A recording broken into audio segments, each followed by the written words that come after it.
Hi and a warm welcome to everyone watching us out here on YouTube. Uh, I welcome you all to the fifth episode of Alumni Talks 2021. Uh, we hope that this noble initiative by our team, Industry and Alumni Relationship, is helping out students to learn a thing or two and also giving an opportunity to the alumni to pass on their learnings from their rough yet a glorious journey. Uh, Today with us we have Mr.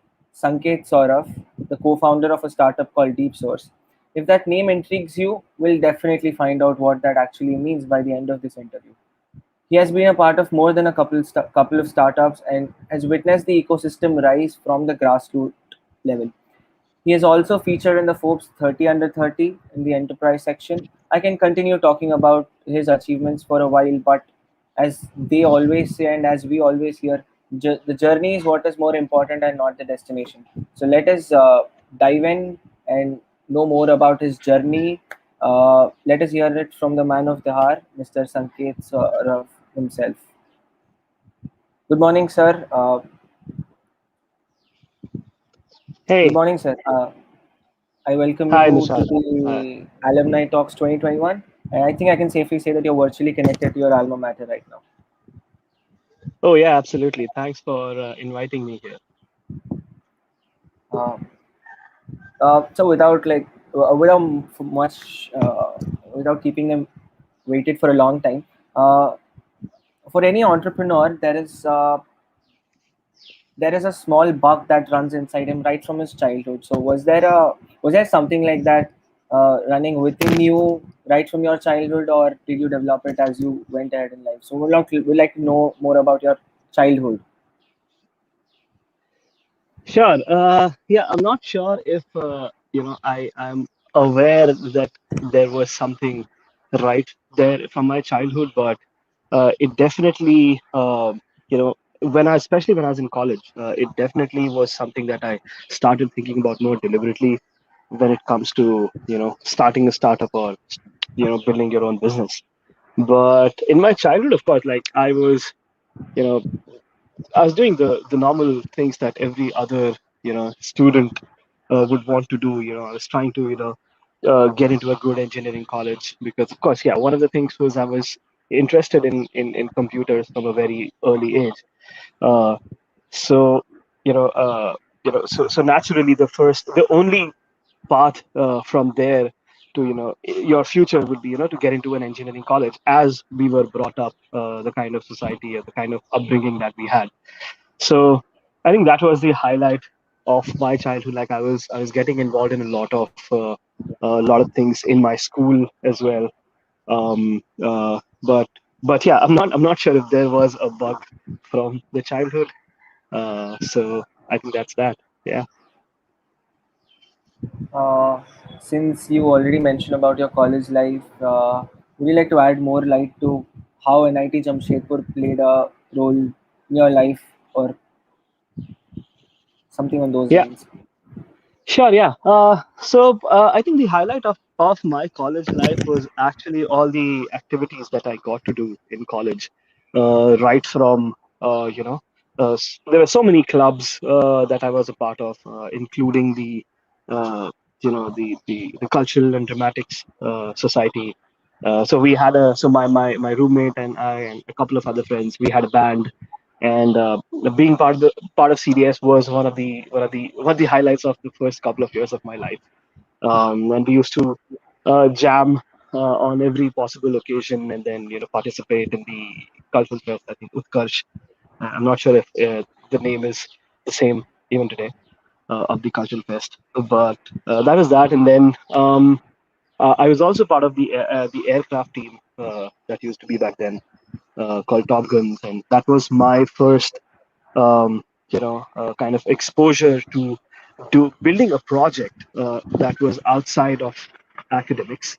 We were building a UAV, and we went to the US to represent the college as well.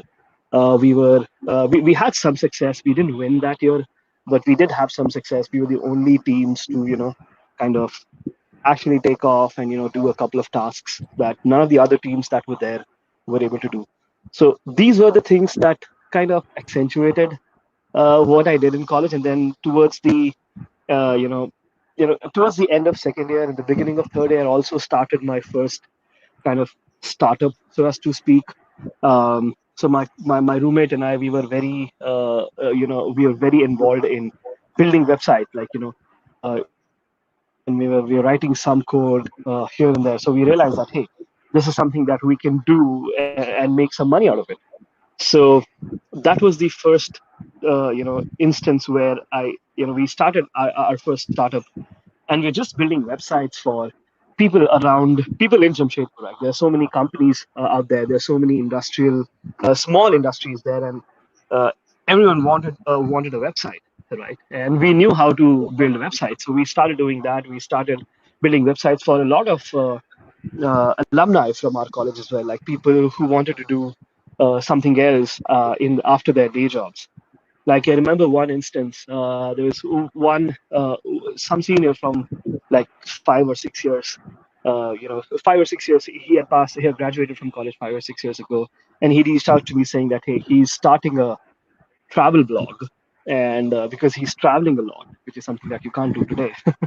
But he was traveling a lot, and he wanted to, start a travel blog, and he didn't know how to do that.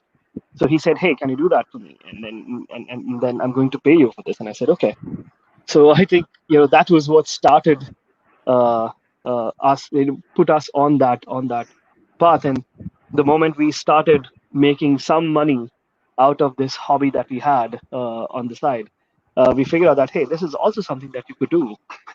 So I think, and especially about the college, I think the peer group that I had in college was immensely helpful in shaping what we did in college and even outside. Like, you know, uh, I'm still in touch with a lot of our college roommates. I still live with my college roommate today. We're in the same house. So I think the peer group shaped a lot of what I did in college, and also I think um, there was so much time that we spent in just figuring things out, which is outside of what we could have done in academics. So I think that was the highlight, I guess, of my college life. Yeah. All right, sir. In like for us currently being I'm going to my fourth year in the next Uh-huh. academic calendar. And for most of us, we all are running behind placements. So Uh-huh. when did you realize? I mean, like after looking at your LinkedIn profile, we somehow made out that you didn't sit for placements or you didn't take a placement from Oh college. yeah. So when did you Right. realize that placement was not a thing for you, or that was kind of a risky thing for a student, right? From a student's perspective at that point in life. So how did you take that big decision, or what was going on in your mind when you took that? Yeah. So at the end of third year, and when you just come back from your vacations, and that's when you kind of get serious about your placements. And the beginning of fourth year is when you figure out, okay, what kind of companies do I need to sit for, and all those things. So at that time, for me at least, at that time, I was already, as I said, my roommate and I, we had started this startup called Campus Hash, and we were already making revenue out of that, right? And it was not a lot of revenue, but it was decent enough pocket money, I guess. Like we were making like uh, a decent amount of money, right? So at that time, I kind of, even before that, I think when I first started my startup, so it's when you think about whether you have to sit for placements or not, you actually are making a decision about what you want to do with your life, like how you want to start your career, right?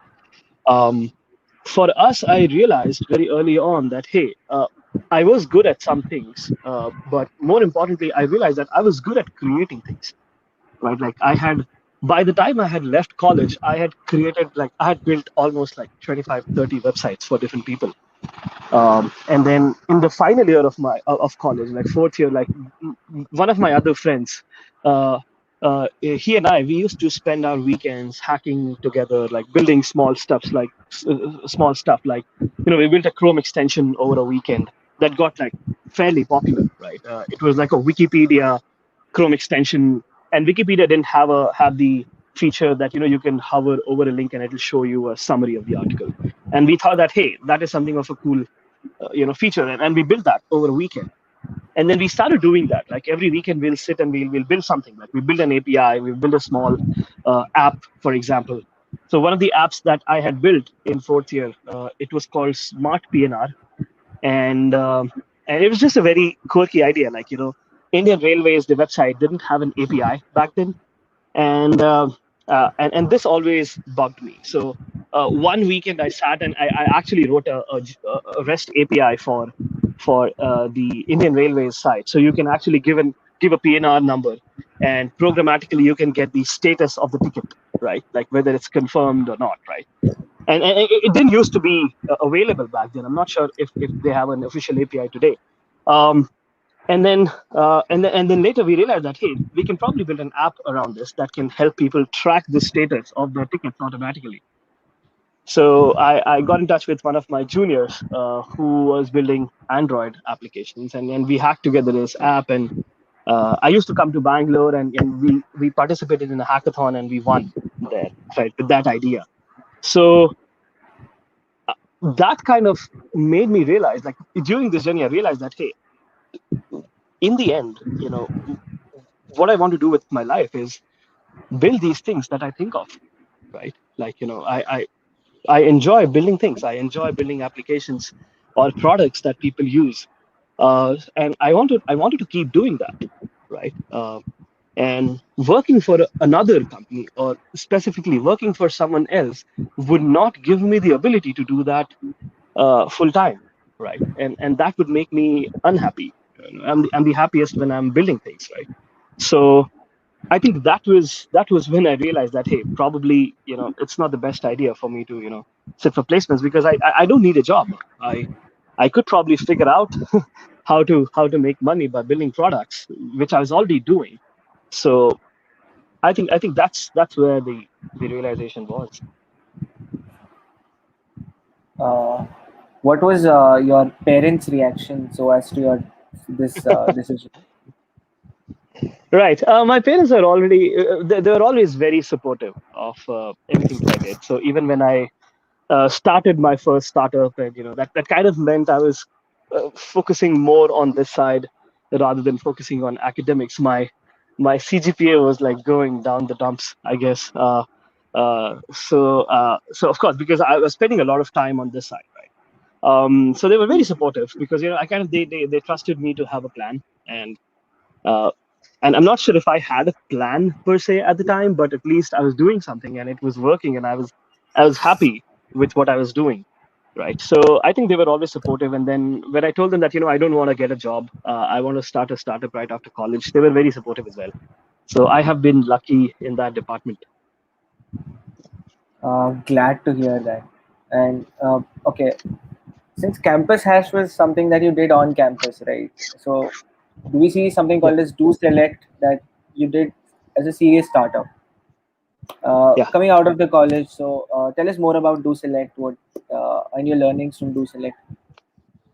right. Uh, so so campus hash was what we were doing in while we were still in college. And we were traveling to Bangalore, and we were involved in the startup community in Bangalore. I had a couple of mentors who were running their own startups, whom I met through these hackathons and the conferences that I used to attend regularly, right?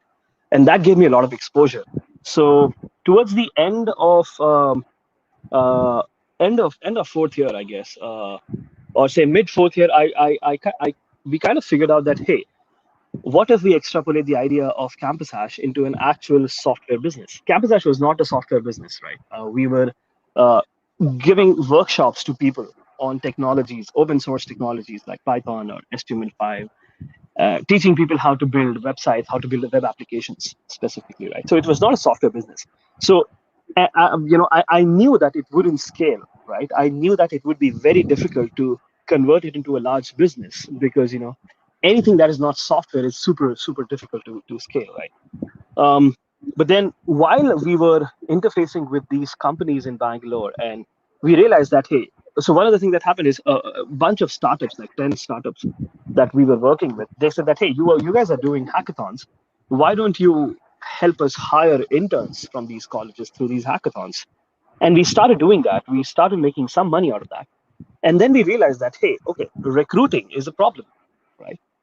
Uh, and then we kind of looked at what everyone else was doing in college, right? Like every company that came for recruitment in the college, they would ask algorithmic questions to people. But most of these people who would get hired to companies, they wouldn't be doing that kind of work. Like, people would get hired as, say, backend engineers, and they would be building web applications. But there was simply no way for these companies to actually test people on if they can build software, if they can actually build web applications, right? So that's where this idea hit, that, hey, maybe we can solve this with software. So if we can create a better technical assessments engine, right, that could help companies assess developers or assess candidates not based on only their algorithmic skills, right? And people who used to do competitive programming, mindlessly solving problems and not really caring about how to build actual software for real people, right? Um, so that kind of skill. So it was non-existent at the time, right? So we thought that, hey, if we can build a better assessments engine and we can create a product out of it that helps companies do that, they can do hiring better, and it'll be better for developers as well, because they would be evaluated. They can actually get a chance to showcase themselves based on things that they actually want, they actually like doing, right? And so I built the first prototype of this assessment engine before I left college. I think before I left college in April or May, I'm not sure.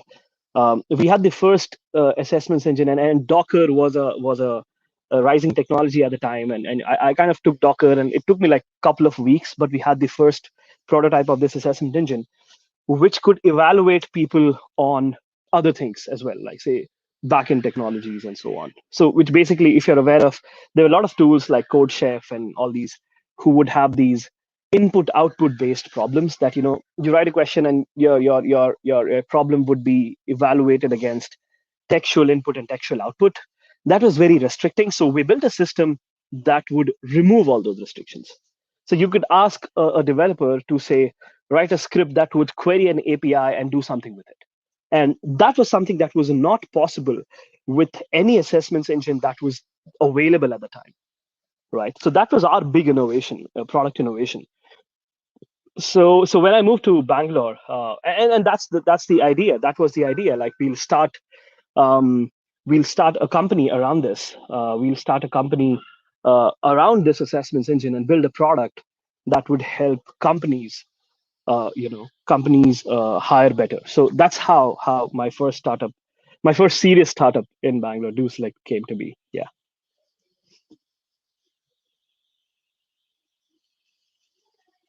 Yeah. Did you leave to select, or like, how did DeepSource Or happen was I from or DeepSelect? was I How? kicked out? Yeah. Was that your question? Did I leave DoSelect, or was I kicked out? Not exactly. Not really. When did you Yeah. feel that you need to transform from DoSelect to DeepSource? Right.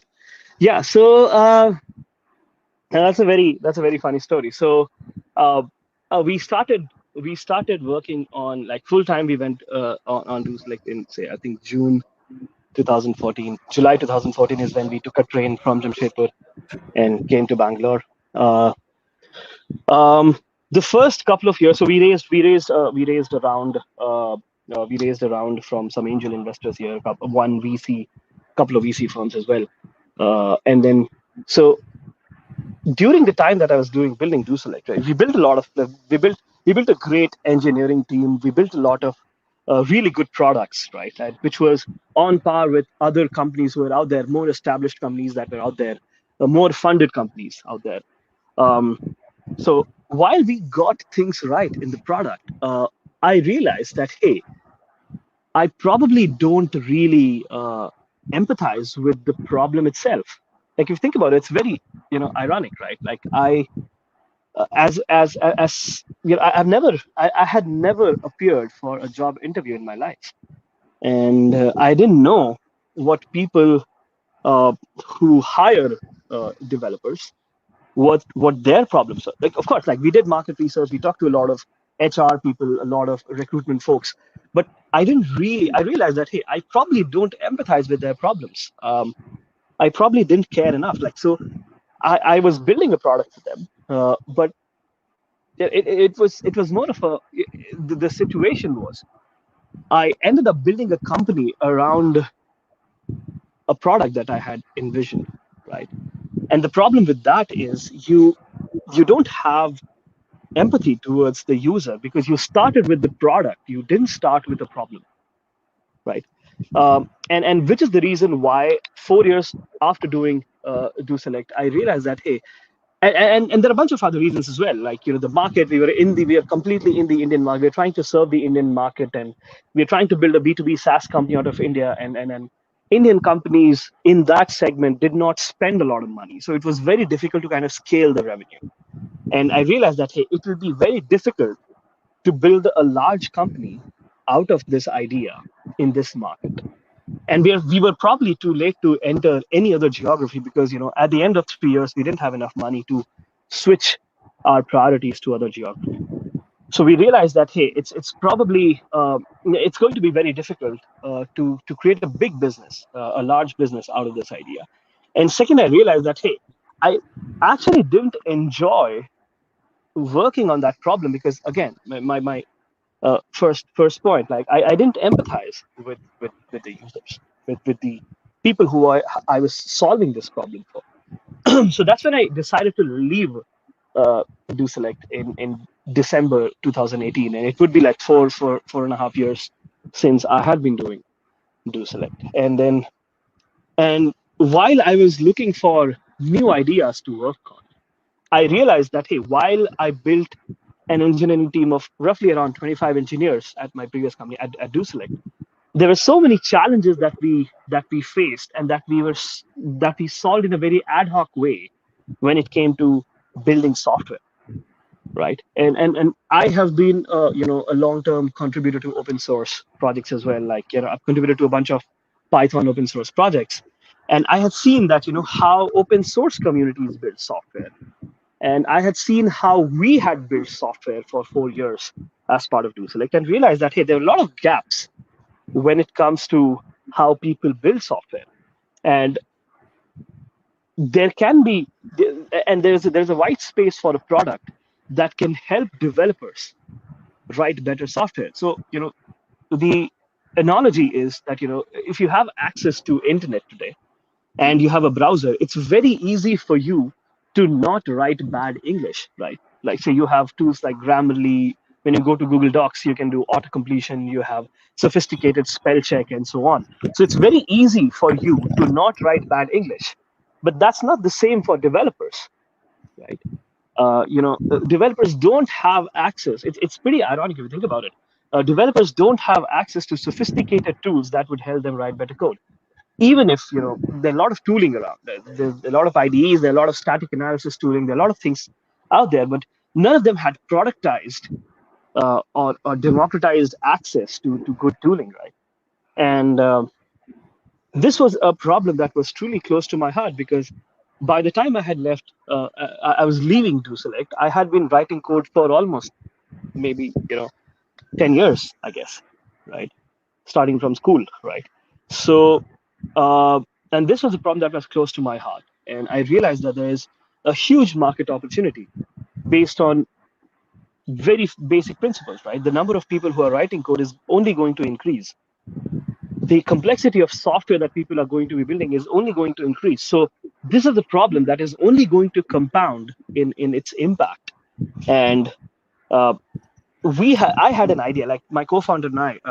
So Jay, my co-founder, he was working with me in DoSelect, and we often used to talk about some of these problems, some of these things that were still unsolved. And that's how the idea of DeepSource came to be, that, hey, okay, maybe we can build a tool for ourselves, like, because we are developers. So how great it would be to work on a tool that I want for myself, as compared to in my previous startup where I was building a tool that I would never use, right? I had never used, right? So I think that's where the idea of DeepSource came to be. Uh, I've always found the names of startups very interesting, or as in most of them have a backstory to it. So does DeepSource has a backstory to it too? I'm not sure. No, there's no specific backstory to it. I think my co-founder came up with this. But we did. I think we did go through a bunch of things. Like we put down a lot of names, and we were trying to come up with a name that would not be very specific to one idea, and be a little more kind of generic, a little more global appeal. In terms of both what the company does and where it does it, right? Like it should not be local, because we always wanted to be build a global company, right? Build a product that developers all around the world would use. So I think we put some of those things in consideration, but we did something methodically in figuring out, okay, so there's a concept of nomenology. I think Paul Graham talks about it, is how should you name your startup? It should be easily Googleable, and it should be easily, if you pronounce it, someone should immediately get the spelling correct. So there were a bunch of those things. So we kind of filtered some of these ideas based on those principles. But I think that was it. Like we shortlisted a few names, and then we realized that, hey, okay, this is something good, and we just ran with it, I guess. I wish I had a better story to tell you here. Um, no, like, okay. Can Since deep source was an idea, right? Idea for that it helped the developers. So, what do you think is the safety of an idea in today's ecosystem? Like once you're out in the market, uh, an idea Yeah, can be copied, right? So, can yeah. you talk about how safe an idea is once you're out in the market, or does that deliberate lot of competition? Uh,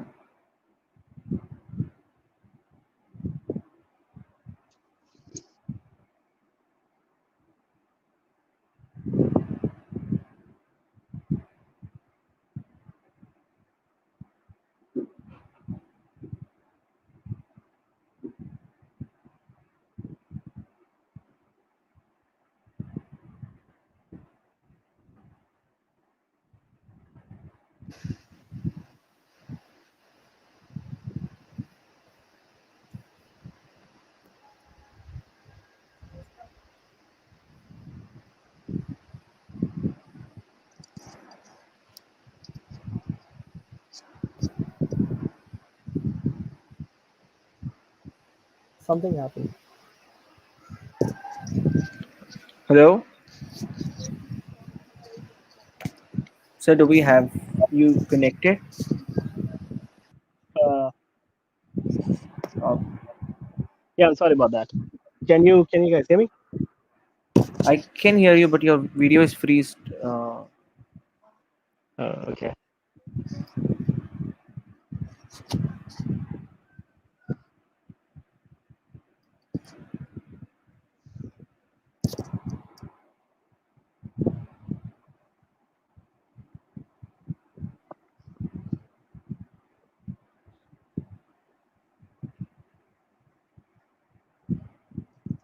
Oh, is it fine now? Yeah, yeah, perfectly fine, perfectly fine. Yeah, yeah. I'm sorry. I'm sorry for the interruption. Yeah, Can that's you okay. can you can you, can you read the question again? Yeah, yeah. I was talking about since deep source was an idea that would help out the developers. Uh, how safe is an idea out there in the market that can be copied by developers around?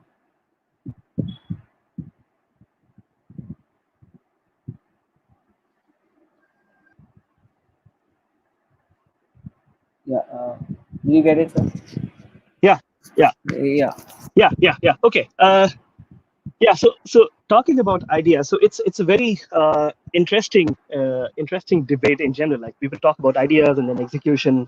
You might find a lot of anyone who's who has to do anything related to startups. They know this thing that the aphorism that ideas are worth dime a dozen, and execution is what matters. And I think that's actually true, right? Because you can't really protect an idea, because if you try to safeguard an idea, right? Like, let's say for example, us building a product that would help developers write good code, right? Now, if you try to safeguard that idea and protect it from the world, you're not going to get anything out of it, because the first thing before you want to build a startup or you want to build a serious product is to actually figure out whether users want this product or not, right?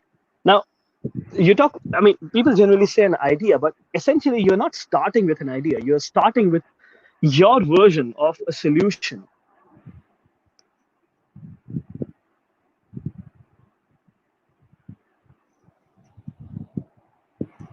to a problem. I think I got interrupted again. Yeah. Yeah, you're audible now. Yeah. Can you hear me now? Yeah, perfect.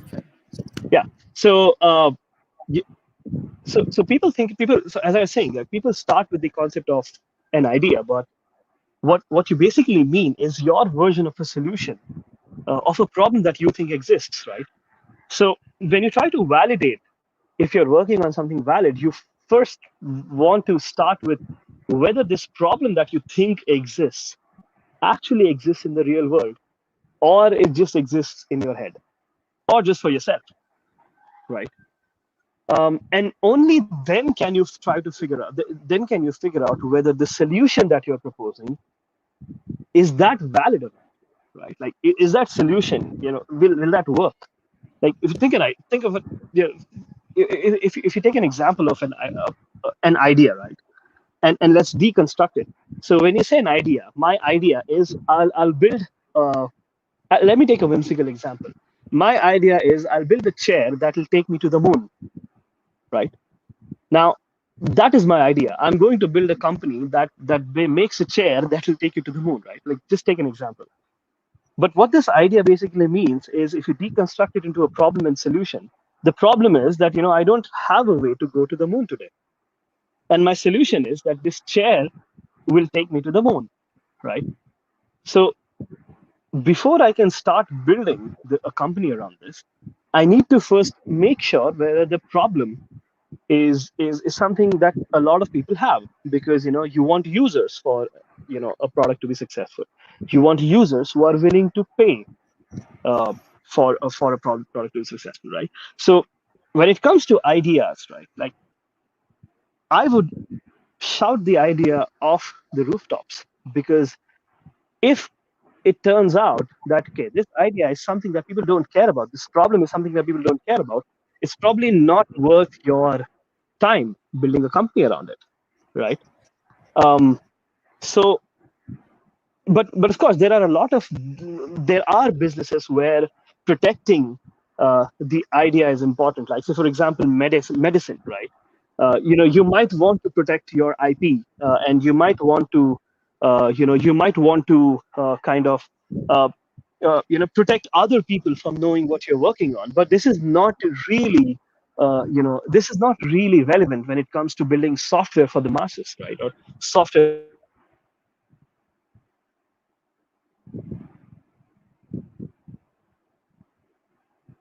for companies. Disadvantage, if at all there is, from letting your ideas out in the public, right, uh, are far less than the advantages of getting your idea out publicly and getting critical user feedback, critical customer feedback about your idea. Because in the end, for anything to be valuable, there must be other people working on it. Let's say, for example, if an idea is really valid, there will be a lot of people who, you're not the smartest person in the world, right? Like, the world is full of smart people. So if an idea is important, or if a problem is important, there would be many people who would want to solve that problem. So the reverse of this is, if you're the only company that is working on a particular idea, maybe you're solving the wrong thing, right? So yeah, I think that's a good framework to think about it. Yeah, a great insight. Great insight. Since you have seen, I think you have seen both the startup cultures of India and America too, to an extent. So, do you see a difference in both, or Is India growing to be next big thing? How do you look at the startup ecosystem developing in India right now?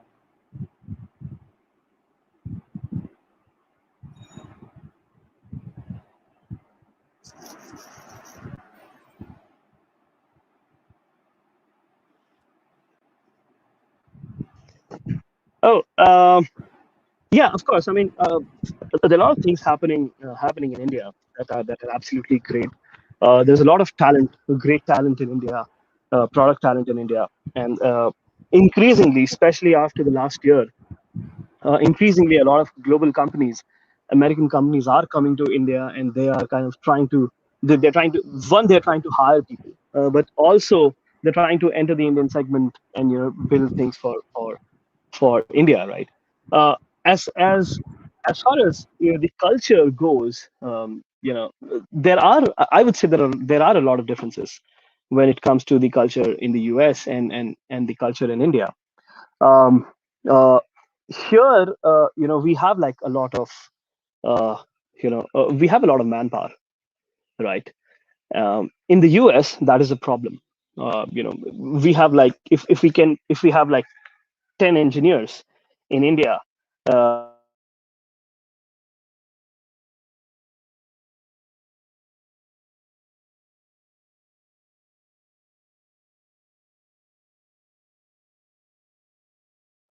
on thing, right? Shapes a lot of things, because when you have a surplus of manpower, when you have a surplus of developers doing something, right, then you tend to focus more on, then they don't have to really focus on effectiveness. um, uh, because you can always if you have a problem, you can always throw more people on that problem and to solve it, right? And that is one stark difference that I found between India and the US ecosystem. In the US, it's a little more focused on efficiency of resource. More focused towards how do we do things in a more systematic way, so that the output is, um, you know per, let's say, and I'm only talking in the context of tech startups, right? It's better, the efficiency is better, the focus is there on how do you do things more systematically, how do you automate a lot of things, or how do you do things in a way that you can get done with the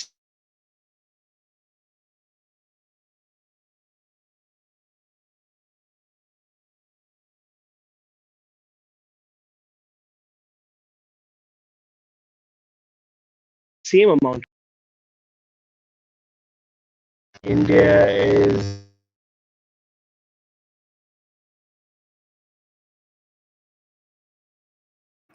Hello,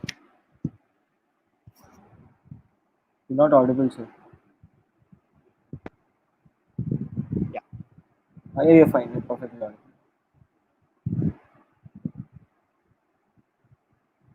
Yeah, so I think that's what it's coming to. I think India is in a very good position, I guess, and there are so many opportunities. There's so many, since a lot of people in India are increasingly coming online. There's a lot of opportunities to build things for people who never had access to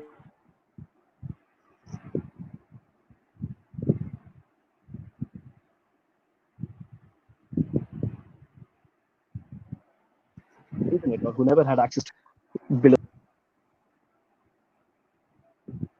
Uh, uh, how do you look at the future of deep source from now on? How do you plan on scaling it globally? Or yeah, how do you look at the future of deep source? Right. Yeah. I mean, we just completed like 2 years of the company, and we are growing massively in number of users.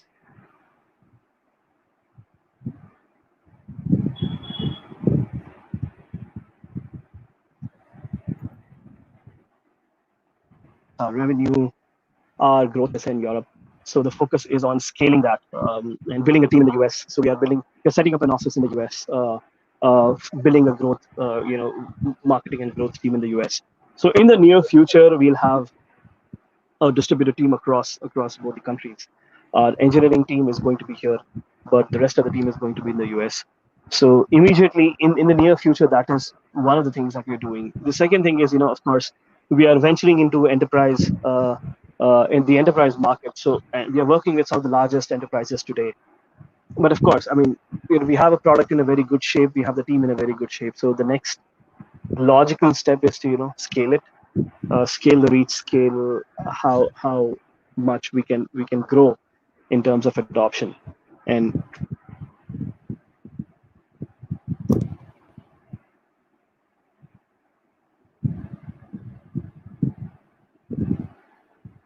truly try to do building software. So I think that's the core focus, at least in the short term. We'll take some questions from the live audience now. Yeah. Yeah. Aditi Kumari says, "What motivates you? How do you generate new ideas? What Generate, motivates me? generate." Yeah.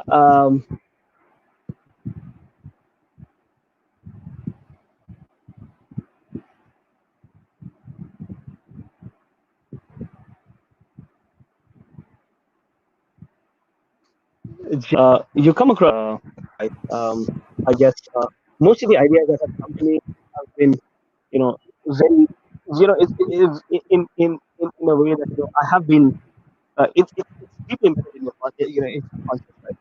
You do come across a lot of problems in your life. And sometimes you come across that, hey, okay, this is something that can be solved in a novel way. And that is where I start thinking about a product idea, right? So, and that's I think there's no process of generation of ideas, but I think you just need to be a little more aware of things around you, in terms of when you spot a problem, maybe write it down, or maybe when you spot a creative way of solving a problem, maybe write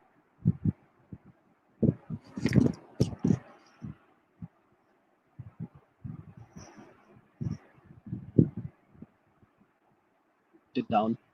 Is there a product? So and what motivates me is, I think, uh, I, you know I'm not sure how to answer this question. There are a lot of things that motivate me, but maybe there's a drive to build things that people love. When you see a user using your product, when you see a customer paying for your product by themselves, that is something that is unbeatable. Like, as an entrepreneur, that feeling is unbeatable. You'd be sleeping, and then you'd get a notification that, hey, a new customer signed up and they're paying you $1,000 a month. Right now, that feeling is unbeatable. Right. So I think that is what, and which means that,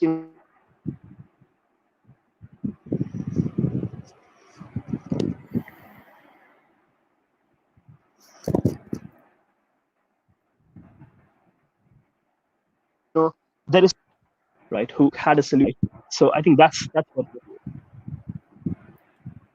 All right. Next question. Can we get the question, guys? Yeah. Ayushi Sinha asks, "How many hours a day do you work on average?"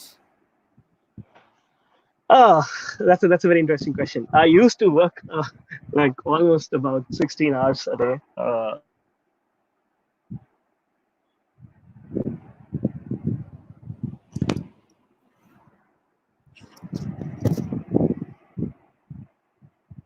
When we first start the company,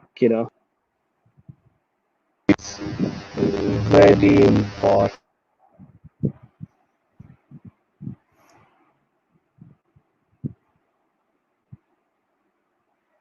Yeah. I think these days I would say I for at least 8 to 10 hours a day. That's still a little more, but yeah. I think I stopped counting how many hours I work a few years back. Yes. All right. All right. Next question we have is from Shubhang Shekhar. How has being an entrepreneur affected your family life? Yeah.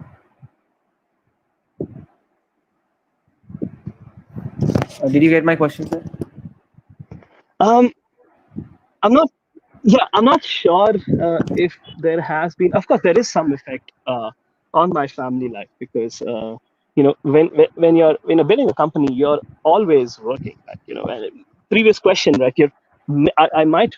technically not be working more than say 8 hours or 10 hours a day, but in your head you're always working, and that means most of the times you're probably not present when you're with your family members, right? uh, and this is something that is a real problem, because a lot of the times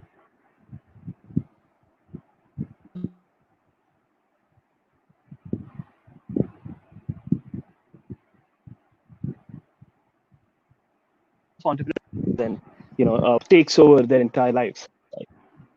And that has been a problem with me as well. That had been a problem, but I kind of put conscious effort into keeping my work and my life and my personal life a little bit separate, so that I do make time explicitly to make time for my family as well. But yeah, I can't. I'm not complaining. Yes. Right. We'll take one more question. Arjit Sahu asks, being your own boss, how difficult or easy it is to set short-term or long-term goals? Yeah.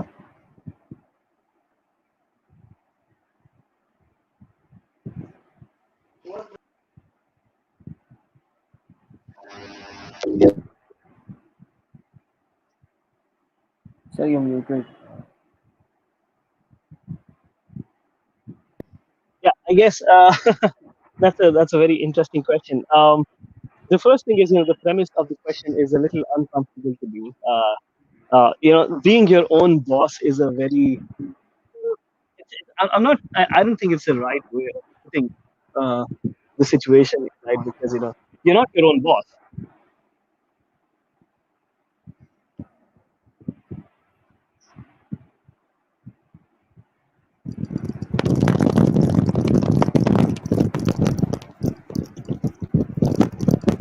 When you are starting, you have, right, not really your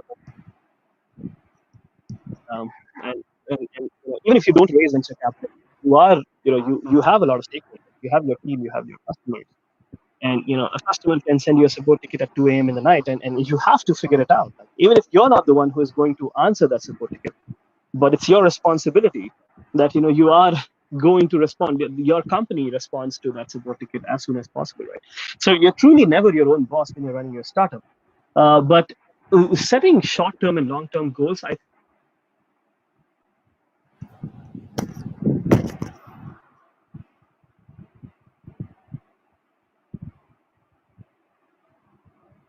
think that is a very your personal have goals for your company about where do you want to take this company, if there's an exit strategy, what do you want to do after 10 years with this company, if it survives 10 years.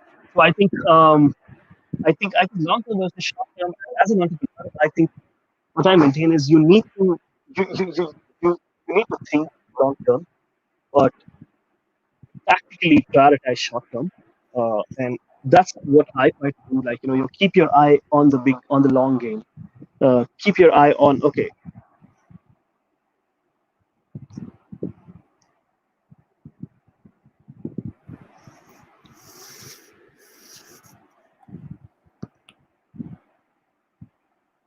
how does how towards your goals, right? So I think it's a fine balance, but yeah, you're not your own boss. I mean, that's not gonna happen. Yeah. All right, sir. It was very insightful talking to you. You made a lot of things a little bit more clearer on how your journey was. Let's end this. Okay. Wait, we have one more question. Uh, what are the difficulties faced by entrepreneurs in the initial days of startup?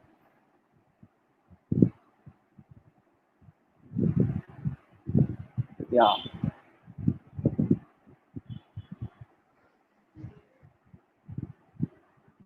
What are the difficulties faced by new Right. entrepreneurs? It Yeah. I mean, there are a lot of things that you'll go through depending on your background, right? Like the primary difficulty, of course, and I think I'll keep the answer short, because there's so many things that I can talk about in this perspective, but I'll keep the answer short.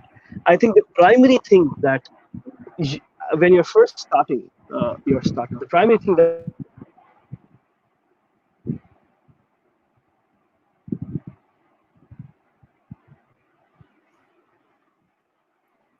that you need to.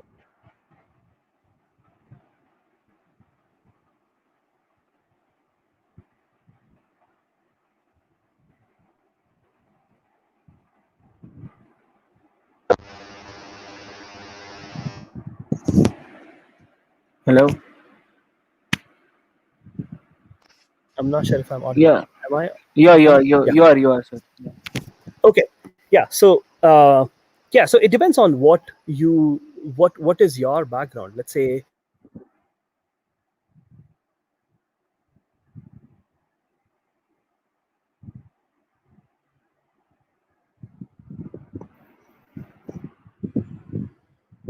if you need to figure out is long term, because like true success comes from persevering in a long term. So I think the primary thing in the initial days is to figure out, okay, the thing that you're working on, does it make sense to spend say 10 years of your life into doing it, right?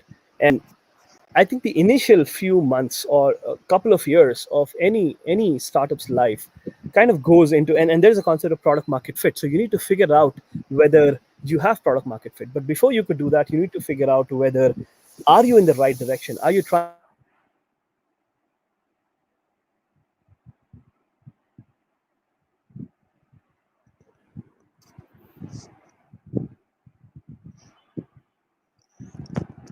to solve the right problem? So, or any entrepreneur, conviction through whatever exercises that you do, that you are in the right direction. Because if you haven't gotten the first thing right, then success is a very it'll be very difficult to be successful in the long term if you're not already there. Yeah. All right, let's end this beautiful interview, or rather a discussion on a lighter note. Uh, many a journey of startup has a lot of highs and lows, and in this journey, people tend to watch movies or listen to songs that they keep watching again and again, or they start listening to it again and again, just to motivate themselves up when they're down. So, do you have any song or a movie that you watch, rewatch?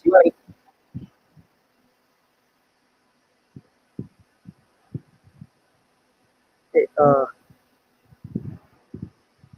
Nishal, I Was I not audible? Hello.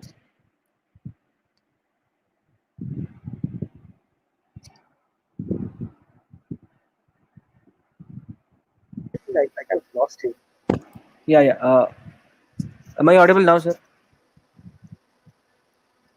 Hello. Hello. Huh? I think I lost. Hello. Hello. Yeah. Hello, sir. Hi. Hey, can you hear me? I think I lost you there. I can. We can hear you, sir.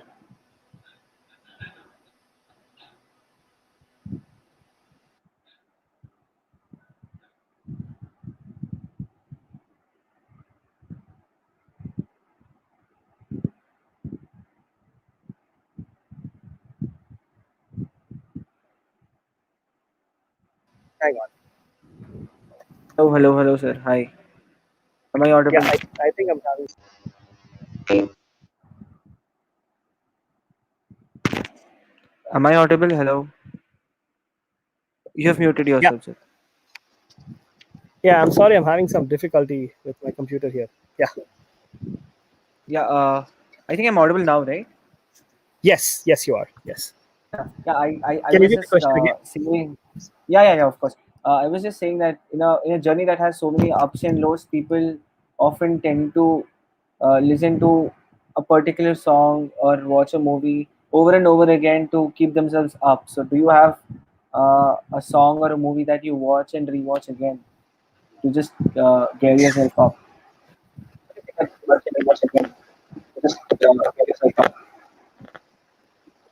Yeah. I think it's an interesting question. I'm not sure if there is anything like that for me. I mean, you're talking about movies and music, right? So uh, I think I don't think there's any movies like that. But there are a bunch of that. I am an avid listener to music, but I don't think there is any specific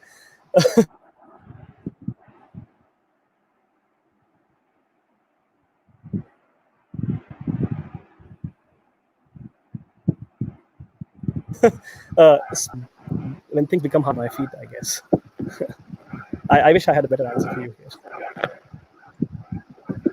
Alright, so it was wonderful talking to you today. We are glad that we could get you on board. Thank you for joining in. We hope you were great hosts, and yeah, thank you viewers for joining in. We hope you had a great learning session, and yeah, thank you everyone. That's it from our end.